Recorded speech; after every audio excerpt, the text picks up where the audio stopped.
Being a strong person is exhausting. Kahit gaano kahirap, dapat pilitin mong kayanin. Madami kasing umaasa sa tagumpay mo, kaya hindi ka pwedeng bumigay.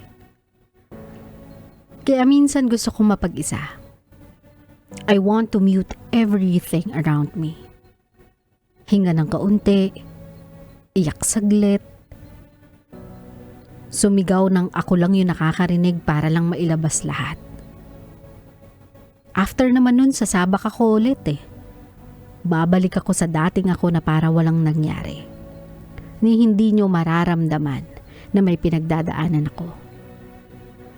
So kung makikita nyo akong mag-isa, huwag nyong i-assume na gusto ko ng kasama. Marunong akong humingi ng tulong kapag hindi ko na kaya. Minsan mas gusto ko lang talaga ng katahimikan. Maramdaman na may kontrol pa din ako sa mga nangyayari kahit kadalasan. Nakakapagod na. Being alone is like me, trying to gather my strength bago sumabak at lumaban ulit.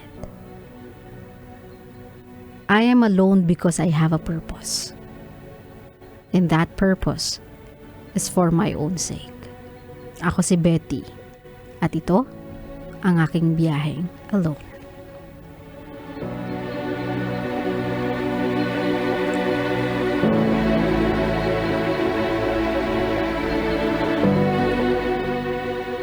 My love, minsan talaga ang tao kailangan nila ng katahimikan so that they can think of their next move. You know how it feels like kapag may kailangan kang gawin and you need to concentrate. And you find yourself in a crowded room with a lot of people. It's either gusto mong umalis so that hindi mo marinig yung noise nila or sisigawan mo sila ng shh. Diba? Papatahimikin mo sila because you want to think. Gusto mong umandar yung thought process mo and you hearing a lot of things at once. It confuses you. Ganon din yung isang tao kapag kaliwat kanan siyang sinusubok ng buhay. Kapag kaliwat kanan siyang sinasapak ng problema ng buhay. They need time to recuperate. They need time to get their energy back. They need time to think what are the things na mangangailangan ng prioridad. They need time to think what will be the next best move para ma-overcome nila kung ano man or kung gaano man kadami yung problema na nasa harapan nila. Kaya nga nauso dun sa Facebook, 'di ba? Yung mga picture ng mga mag-isa na kumakain sa fast food chains, tas nilalagyan nila ng malungkot na malungkot na background music. And then after that trend went on, dahil sabi ng tao, kawawa ka naman, sasamahan kita kuya, kaya samahan na lang kita kumain ate, dapat walang taong mag-isa.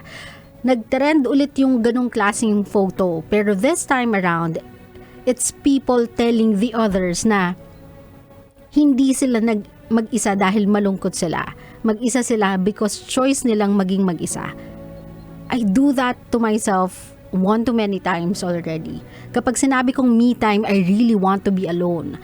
Kumbaga pupunta ako sa mall, bibili ako ng mga kailangan ko or mag-grocery ako, and then to make myself happy, to make myself parang dama ko sa sarili ko na I still have control over my life. So, kakain ako ng masarap.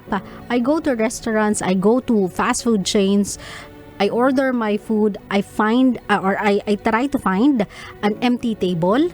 I sit doon sa table na yun ng mag-isa, then I eat on my own. And that don't bother me. It actually makes me happy. Kasi nga, yung feeling na somehow you still have control. Somehow, you still have a choice. Na somehow, alam mo sa sarili mo na you can be independent. It's empowering actually. One more good example is, I think, artista siya eh. Gabby Garcia ata yun. Nagkaroon siya ng trip to kung saang bansa man yun nang siya lang mag-isa. Siya mismo nagsabi, it made her feel alive. It made her feel like yung independence na yon ay empowering para sa kanya. O diba? Mind nurturing sa kanya experience. Kasi my love, being alone sometimes can make you realize just how strong you really are. Doon mo masasabi talaga na there's nothing I can't do. If I put my mind into it, if ilalagay ko yung utak ko dyan, pagtatrabahuhan ko, pagsusumikapan ko, ibubuhos ko yung buong puso ko into it, I can do it even when nobody is helping me. That's kind of a training wheel for everybody para ma-realize ninyo na there will be moments in your life na wala kayong makakapitan. There will be moments in your life na wala kayong makakasama, and you have to be okay sa feeling of being alone, being on your own. Kasi you have to realize how strong you really are. How independent you can be. Kasi kung hindi nyo yan mararanasan, my love, and you would always choose to be with someone, you would always choose to be surrounded by your comfort people, nakakatakot kapag na-caught ka off guard ng problema and you are on your own. Kasi baka hindi mo kayanin. Kasi baka bumigay ka. Kaya people like Betty, people like me, and try mo din, my love, try mo din, Kabisyo.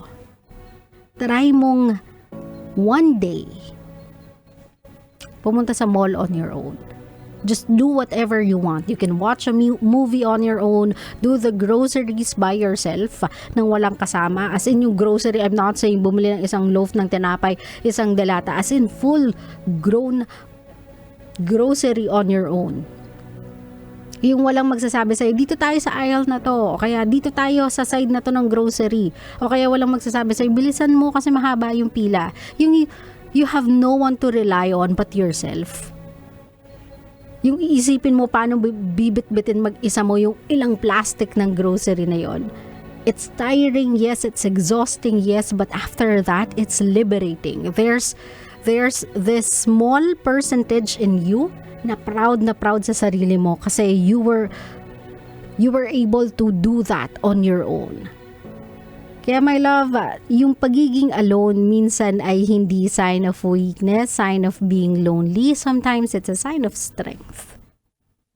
You telling the world that it's good to have someone beside me right now. But I really don't mind being alone because I can be alone. And not because I'm alone, I am vulnerable.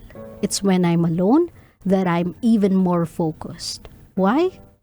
Kasi I know that if I fail, walang outside forces that made me fail.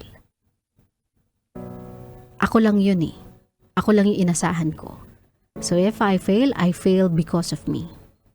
But if I came out triumphant, kung lumabas ako ng matagumpay, that's when you know that I did not need any outside force as well. I did that on my own. And that's the strength in being alone. Claro? Claro.